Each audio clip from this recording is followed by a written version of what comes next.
We met the ocean slowly, not all at once, but gradually. Something stayed there too, not hope or belief, which give way when the body must choose for itself, but a quieter knowing that rooted itself deep and held, even as our world narrowed to breath, deliberate movement, and the steady resolve to claim our bodies, our lives, and our story as our own. The water remembered. We reached the thinning shoreline without hesitation, our bodies moving decisively, shielding our minds from the pain of what felt inevitable. Our bodies carried memories of other crossings, other waters that had shaped our movement through life, the waters of birth, of tradition, of endurance, and now, in this moment, what others might have mistaken for death.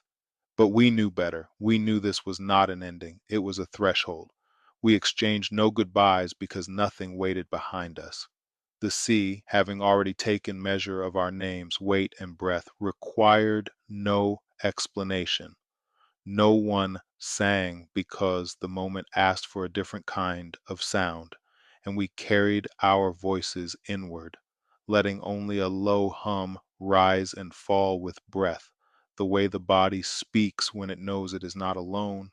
We stepped forward with the certainty that we would live on, that we would reunite with our loved ones and our ancestors, and that this cold, salty water, which had witnessed so much, would carry us as a vessel of passage rather than a place of disappearance. Our bodies had learned from water how to yield without vanishing. So when the sand gave way beneath our feet and the cold climbed faster than expected, tightening our breath and tugging at our hems, panic did not take command because our bodies had been marked by water long before that night and answered before our minds could give themselves over to terror.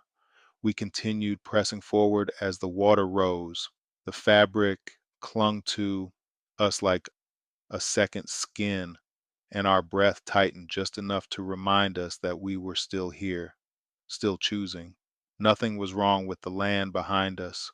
Only those who mistook domination for belonging had made it unsafe, as though earth could be possessed. But land does not submit to ownership, and neither do we, and our crossing itself testifies to what cannot be claimed. Some stepped beneath the surface and felt the world grow quiet, while others sensed the water open just enough to make room, and still others moved along a way that never announced itself, a passage known only in the body. The crossing did not depend on how it unfolded, it depended on this. No one turned back, and no one waited for permission to continue. The cold rose, breath tightened, and then, without spectacle, the struggle released its hold, as though the sea itself understood the difference between ending and passage. Silence gathered, not the silence of disappearance, but the silence of arrival. What surrounded us did not claim us, it carried us. And when the world expected an ending, something within us refused that language entirely, moving forward into a continuity no one else could name, held by water that remembered, borne toward those who had gone before. The sea already knew our names.